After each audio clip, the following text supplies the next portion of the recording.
All right, thanks, Jake. Man, Sean, I remember when the All-Star game was here in San Diego for baseball, and they had that experience down at the convention center, and that was cool. They had all these different, interactive things. They had virtual reality stuff you could do. It gives the opportunity for all the fans that can't go to the Super Bowl, because let's face it, the tickets are a little steep, to say the least.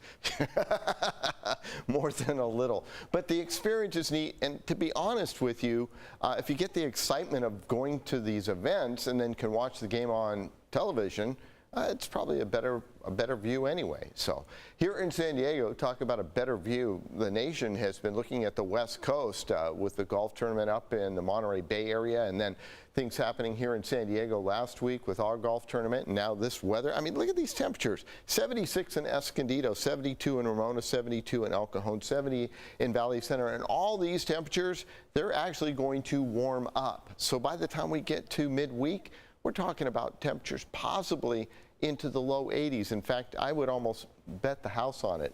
Looking west from Mount Woodson there, it is currently a nice forecast if you like dry, sunny conditions. We've got the Santa Ana into next week with the gusty northeasterly winds, temperatures, as I said, into the low 80s by midweek. And no rain. I mean, no rain for the next 7 to 10 days here in San Diego. Talk about a nice view. This is from Mount Soledad. You can see all the way into Mexico here. Sky is absolutely crystal clear because the atmosphere is so dry, 23% along the coastline in the downtown area. Currently 64 degrees and a light wind out of the north at 7. That's going to go northeast overnight and into tomorrow, and in fact last into Tuesday. Surf 1 to 3 feet, not 1 to 3/4, but 1 to 3 with an occasional bigger set. Water temperature at 58 degrees. And another thing, with the lack of storms coming into the West Coast, we're seeing a lack of surf. It has been a very weak winter here as far as bigger or moderate sized waves. However, surf has been really good in Hawaii. Kelly Slater just won the Billabong Pro Pipe Masters, so that's quite a feat for that guy. He's going to turn 50, the other GOAT in the surfing world. 3.8 is the high tide at 12:44. Look at these temperatures across the nation. It is very cold up over the northeast from the Great Lakes all the way to the mid-Atlantic. They've got snow in the Appalachian all the way down basically into northern parts of Georgia. Out west, it's high pressure, and that's the dominant feature.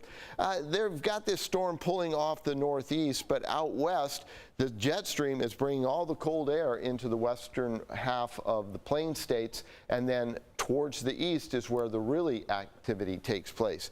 Here's the high pressure that's going to start to build in. This low is another cutoff low away from the jet stream, which is well to the north of us. This high just meanders around and then eventually expands and gets bigger by midweek. And we're talking about winds 30 to 40 miles per hour over the mountain passes by Tuesday and on into Wednesday with some very gusty conditions. And those temperatures definitely ramping up. We're talking 82 by Tuesday inland, mid-80s by Wednesday, Thursday, and Friday. And we're up to almost the 80s at the coastline. So this is a very nice Chamber of Commerce forecast, but from an agricultural forecast or anything else, we really need the rain, and the 7 to 10 day forecast keeps us dry. Steve and Kirsten?